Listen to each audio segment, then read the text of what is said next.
ఏమని మాట్లాడు నువ్వు? పాస్బుక్ల పైన జగన్మోహన్ రెడ్డి బొమ్మ ఉంటే తప్పేంటి అన్నాడు. అన్నావా లేదా? అంత చదువుకొని ప్రొఫెసర్గా ఉంటూ మేధావిగా చాలామంది అవుతూ ప్రజల ఆస్తుల పైన జగన్మోహన్ రెడ్డి బొమ్మ ఏంటి అని అడగాల్సింది పోయి ఏమని మాట్లాడావు? పాస్బుక్ల పైన జగన్మోహన్ రెడ్డి బొమ్మ ఉంటే తప్పేంటి? వ్యాక్సినేషన్ సర్టిఫికెట్ పైన మోడీ గారి బొమ్మ లేదా? అది తప్పు అయితే ఇది కూడా తప్పే, అది రైట్ అయితే ఇది కూడా రైటే. ఇది మనం చేసిన విశ్లేషణ. మరి నిన్ను విమర్శించుకుంటే ఎట్లా ఉంటారు? ఎందుకు విమర్శించరు నిన్ను అని అడుగుతున్నా. చెప్పు, ఎందుకు విమర్శించరు? మేధావిగా ఉంటూ ప్రొఫెసర్గా ఉంటూ నువ్వేమని క్వశ్చన్ చేయాలి? బుద్ధి జ్ఞానం ఉందా మీకేమన్నా అసలు? ప్రజల ఆస్తులా? ఏమైనా జగన్మోహన్ రెడ్డి ఆస్తులా? ఏదైనా జగన్మోహన్ రెడ్డి తాత ఆస్తులా? జగన్మోహన్ రెడ్డిని రాళ్ళు కొట్టి రప్పలు కొట్టి సంపాదించి ప్రజలకు పనిచేసి ఇవ్వలేదు కదా జగన్మోహన్ రెడ్డి బొమ్మ వేసుకోవడానికి. ఎవడ కష్టార్జితం వాడిది. తాతల ఆస్తులు ఉంటాయి, తండ్రులు ఇచ్చిన ఆస్తులు ఉంటాయి, వారసత్వంగా వచ్చిన ఆస్తులు ఉంటాయి, లేదంటే రెక్కల కష్టంతో సంపాదించుకున్న ఆస్తులు ఉంటాయి. వాటిపైన జగన్మోహన్ రెడ్డి బొమ్మ ఏంటయ్యా అని అడగడం మానేసి బొమ్మ అంటే తప్పేంటి అన్నాడు. అందరు కాంట్రించి ఉమ్మేశారు లేదా మన ముఖం మీద? ఉమ్మేశారు కదా. ఇవన్నీ కానీ సిగ్గుందా మాట్లాడడానికి? ఏమని మాట్లాడతాడంటే వైసీపీ కార్యకర్తల పైన అక్రమ కేసులు, రేపు జగన్ వస్తే పరిస్థితి ఏంటి? తెలుగుదేశం కార్యకర్తలు కూడా నన్ను బూతులు తిట్టారు, నా కుటుంబ సభ్యులు కూడా కన్నీళ్ళు పెట్టుకున్నారు. మన బొక్కలో విశ్లేషణ చేస్తే కన్నీళ్ళు పెట్టుకుంటారు. మరి అంత వయసు వచ్చిన తర్వాత విశ్లేషణ చేసేటప్పుడు 10 మంది మెచ్చుకోవాలి, తుపుక్కును ఊసేలా ఉండకూడదు. ఊసారా లేదా? ఈ 2 విషయాల్లో నీ ముఖాన్ని తుప్పుకుని ఉమ్మేశారా లేదా? మరి ఇంకా సిగ్గు లేకుండా ఎట్లా మాట్లాడుతున్నా నాకు అర్థం కావట్లా. నిన్ను ఎవరు తిట్టేశాడు బూతులు అని అడుగుతున్నాను నిన్ను ఎవరు తిట్టేశాడు బూతులు? నేను ఒక్కననే కాదు కదా, తెలుగుదేశం గారికి అందరూ నీ ముఖం మీద తుప్పుకుని ఉమ్మేశారు. మేధావి ఎట్ట అయ్యాడు, ప్రొఫెసర్కి ఎట్టగా సెలమని అయిపోతున్నాడు. చిచి దరిద్రం అనుకున్నాం. ఇవాళ వచ్చి ఎప్పుడు వారానికి ఒకసారి 2 సార్లు రీచ్ పడిపోతే సరిపోతే ఏడ్డం మొదలెడతాడు తెలుగుదేశం పార్టీ పైన. ఇది ఒక వ్యక్తిగా చేసిన దాడి కాదు, తెలుగుదేశం సోషల్ మీడియా కలిసి గట్టిగా పైన దాడి చేస్తుంది అంటాడా. అరే మాకేమో అవసరం నీ పైన దాడి చేయడానికే అని అడుగుతున్నా. ఎవరు నువ్వు అసలు? ఒక విశ్లేషకుడివి, పర్టికులర్గా ఎవరు మనకు అనుకూలంగా ఉంటే వాళ్ళ గురించి మనం మాట్లాడలేము. ఇప్పుడు ప్రస్తుతానికి నీది జన్మత తెలంగాణ, అక్కడ రాజకీయాల గురించి ఏనాడన్నా మాట్లాడతాడంటే మాట్లాడు. అక్కడ దేకరు, అక్కడ పట్టించుకోరు. అక్కడ మాట్లాడదామన్నా భయం, పక్కన పెట్టేసి సరే ఆంధ్ర రాష్ట్రం గురించి లేదంటే ఆంధ్రప్రదేశ్ గురించి మాట్లాడుతున్నావు. మనం ఎప్పుడు ఫేర్గా చేసాం విశ్లేషణ? మనం న్యూట్రల్గా ఎప్పుడు చేసామని అడుగుతున్నా. లేదు కదా, ప్రతిదీ వక్రీకరించే కదా మనం మాట్లాడాం. ఏవయ్యా బుద్ధి జ్ఞానం ఏమైనా ఉందా? చంద్రబాబు నాయుడు గారు మాట్లాడింది ఇది, ముఖ్యంగా మద్యం పాలసీ గురించి. చంద్రబాబు నాయుడు గారు మాట్లాడింది ఇది, నువ్వు వక్రీకరించింది ఇది. ఆయన కల్తీ మద్యం అమ్మేస్తున్నాడు జగన్మోహన్ రెడ్డి, నేను వచ్చిన తర్వాత బ్రాండెడ్ మద్యం తీసుకొస్తాను, ఆ కల్తీ మద్యం తాగి ప్రజల ఆరోగ్యాలు పాడైపోతున్నాయి, ప్రజలు ప్రాణాలు కోల్పోతున్నారు.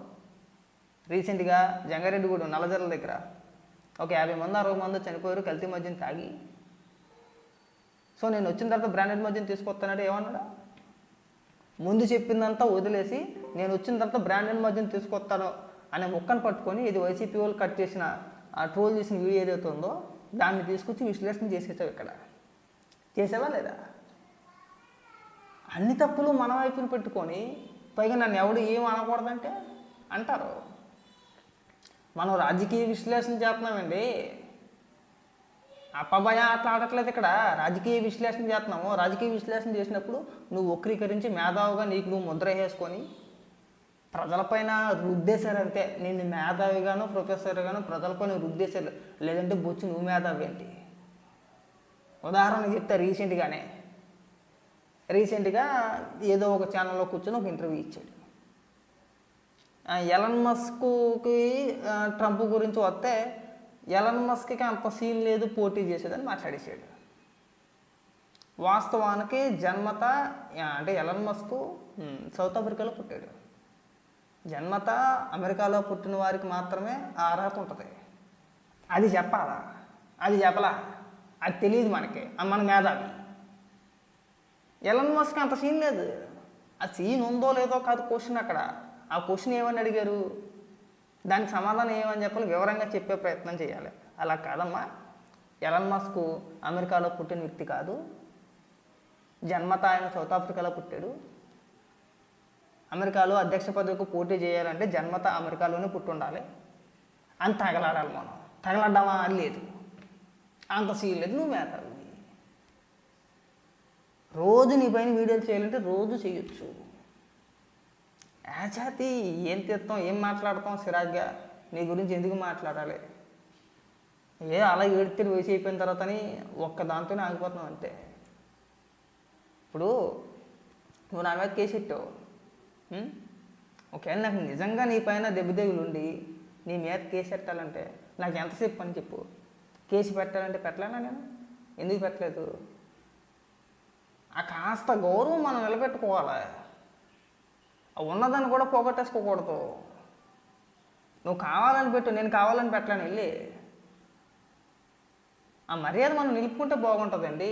ఎంతకాలం ఇలాగా? ఎన్ని రోజులు వక్రీకరించి చెప్పుకుంటాం? ఎన్ని రోజులు ఎడుతావు మా మీద? గతంలో నీ విశ్లేషణ అందరూ మొక్క తుప్పుకు నువ్వు వేసారు. ఒకటి కాదు, ఇద్దరు కదా, అంతా అందరూ. ఇవాళ వచ్చి నన్ను నివేదిస్తున్నారో నేను ఏడుతున్నానో నా కుటుంబం చెబ్బులుకను ఎడుతారండి. అలాంటప్పుడు మనం విశ్లేషణ చేయకూడదు. రాజకీయ విశ్లేషణ చేసినప్పుడు ఇగో నేను మాట్లాడినా, నువ్వు మాట్లాడినా, ఇంకొకటి మాట్లాడినా ప్రతిదీ అందరికీ నచ్చదు. విమర్శ ఉంటుంది. ఎన్నో చూచాను నేను అన్నావా లేదా? ఇలాంటి బెదిరింపులు, ఇలాంటి మాటలు ఎన్నో చూచాను అన్నావు. మరి ఎన్నో చూసి నీకు తెలీదా? మనం రాజకీయంగా ఒక పార్టీకి కొమ్ము కాస్తూ విశ్లేషణ చేసినప్పుడు అటువైపు పార్టీ నుంచి కూడా మనకి విమర్శలు వస్తాయి, మనల్ని క్వశ్చన్ చేస్తారనే జ్ఞానం నీకు లేదా? నువ్వు ఒక్కడో మేధావి అనుకుంటున్నావు. నాకు అర్థం కావట్లా. ఎందుకని మేధావుతానో అంత వయసు వచ్చిందని అడుగుతున్నా. ప్రతిసారి మా ఓటు వచ్చి చెప్పించుకోవద్దు. నేను చెప్పేది అది. ప్రతిసారి కూడా మాలాంటి వ్యక్తుల చేత చెప్పించుకోమాకండి. మనం ప్రజలకు పనికొచ్చేది, ప్రజలకు ఉపయోగపడేది ఒక్క విశ్లేషణ మనం చేయలేము. ఇదిగో ప్రజలారా, మీ జీవన ప్రమాణాలు మారాలన్నా, మీరు ఆర్థికంగా బలపడాలన్నా ఇగో ఇలా ఉండాలి, ఇలా చేయాలి, ఈ నాయకుని ఎన్నుకోవాలి, లేదంటే ప్రభుత్వం ఈ నిర్ణయాలు తీసుకోవాలి. ఈ నిర్ణయాల వల్ల ప్రజల జీవితాల్లో మార్పు వచ్చుద్ది, ఆర్థికంగా బలపడతారు. ఆర్థికంగా ఎంత బలపడితే అంత మంచిది, అది మనం చెప్పాల్సింది. మనకు ఉచితాలు ఇచ్చేస్తున్నారు కదా, సంవత్సరానికి 15,000 రూపాయలు ఇస్తారని కాదు ఇంపార్టెంట్. మనకి పని కల్పించాలి, మన డబ్బు మనం సంపాదించుకోవాలి, ఆర్థికంగా సామాన్యుడు బలపడాలి. అప్పుడు సామాన్యుడి జీవితంలో కొద్దిగా మార్పులు వచ్చేది. సంవత్సరానికి 10,000, 15,000 రూపాయలు వేసేసి చేతులు దులిపేసుకుంటే కాదు. ఎప్పుడైనా ఒరిస్సా లాంటి ప్రాంతాలకు వెళ్ళి తగలాడితే చూసి తగలాడు. ఒరిస్సా కానీ, ఆ బీహార్ కానీ, ఆ ఒరిస్సా, వెస్ట్ బెంగాల్, ఆ సిలిగుడి, ఆ పూర్ణియా, అస్సాము, గువాహటి, ఆ జార్ఖండ్,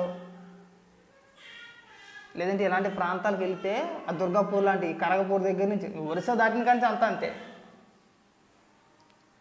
కనీసం ఒంటి మీద వేసుకోవడానికి గుడముక్కలు కూడా ఉండవు. అటు సైడు వెళ్ళి చూసి తగలాడు. ఉచితాలకు అలవాటు పడిపోయిన ప్రాంతాలే.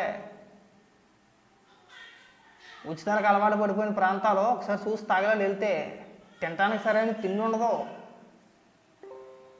మనకు అవన్నీ తెలియవు కదా. మనం ఇక్కడ కూర్చొని మనం మాట్లాడేస్తామన్నా ఉచితాలు అని చెప్పేసి అని. వాస్తవానికి ఉచితాల వల్ల ఎలాంటి అభివృద్ధి ఉండదు. సంక్షేమము జరగాలి, సంక్షేమంతో పాటు అభివృద్ధి కూడా జరగాలి, రెండు ఉండాలి. నేను తిరిగిన వ్యక్తిగా, నేను చూసిన వ్యక్తిగా చెప్తున్నా. నువ్వు ఏదైనా సరే, ఒక హైదరాబాదు మన సైడ్ చెప్తున్నా, ఒక హైదరాబాదు కర్ణాటక కూడా అంతంత మాత్రమే, తమిళనాడు కూడా అంతంత మాత్రమే, కొద్దిగా ఏపీ మన దాటిన తర్వాత హైదరాబాద్ అంటే చెప్పుకోవాల్సిన లేదులే.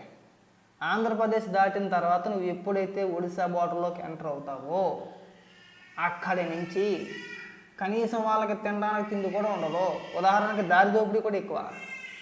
ఆ రంభ ఘాటి దాటిన తర్వాత బరంపురం అని చెప్పేసి ఒక ఊరు వచ్చింది. ఆ బరంపురం కానించి దాదాపు ఒక 130 కిలోమీటర్ల వరకు మొత్తం ఎడారే. ఆ రంభ ఘాటి దిగిన తర్వాత మొత్తం ఎడారే. దొంగలు ఎంతమంది తెలుగు లారీని ఆపేసి కొట్టి చిత్రహింసలు పెట్టేటోళ్ళు, చంపేసేటోళ్ళు. ఉపాధి లేక దారి దోపిడీలు కూడా తెగించేవారు. అదే పరిస్థితి మళ్ళీ మనం ఇప్పుడు ఈ మధ్యకాలంలో 2019 నుంచి 2024 ఈ మధ్యకాలంలో ఏపీలో చూసాం మనం. అది కూడా మా రాజమండ్రిలో. అది కూడా మా రాజమండ్రిలో చూసాం. ఈ సీతానగరం లాంటి ప్రాంతాల్లో దారిన పోయి బల్లుని గట్ట ఆపేసి కొట్టి డబ్బులు తీసుకున్నారు దారి దోపిడీలు. ఒడిశాలో అయితే అలా కాదు. ఒక లారీ వెళ్తుంది అనుకోండి, దాని ఎదురుగా టాటా సుమోనో లేదంటే ఇంకోటి వెహికల్ వేసుకొచ్చి ఎదురుగా ఆపేసి కొట్టి కళ్ళు పీకేసి చంపేసి ఎంతమంది లారీ డ్రైవర్లు ఇక్కడ చంపేస్తారు అనుకుంటున్నారు? ఉపాధి లేకే. ఒడిశా కావచ్చు, ఒడిశా తర్వాత మన దుర్గాపూర్ లాంటి ప్రాంతాలు, లేదంటే వెస్ట్ బెంగాల్, లేదంటే జార్ఖండ్ కావచ్చు, లేదంటే గోవాటి అస్సాం కావచ్చు, చెప్పుకుంటే పోతే ఆ సైడు ప్రాంతాలని వెళ్తే తినడానికి తిండి ఉండదు అక్కడ. ఒడిశానే చెప్పుకుంటా పోతే టైం అయిపోతుంది. చాలా బొక్క వీడియో, చాలా పెద్ద వీడియో అయిపోద్ది.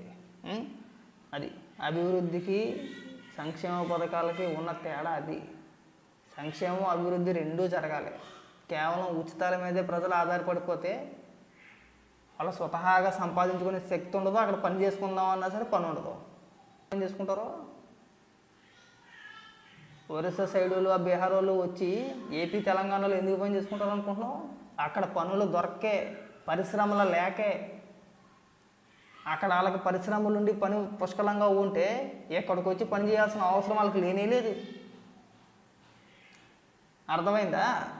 ఏ విశ్లేషకుడైనా, ఏ మేధావి అయినా పోల్చి చెప్పినప్పుడు మనం ఇప్పుడు కూడా మనకన్నా పైన ఉన్న రాష్ట్రాన్ని, అంటే మనకన్నా గొప్పగా ఉన్న రాష్ట్రాన్ని చూసి పోల్చుకోవాలా. కింద ఉన్న రాష్ట్రంలో కాదు, సవటలారా.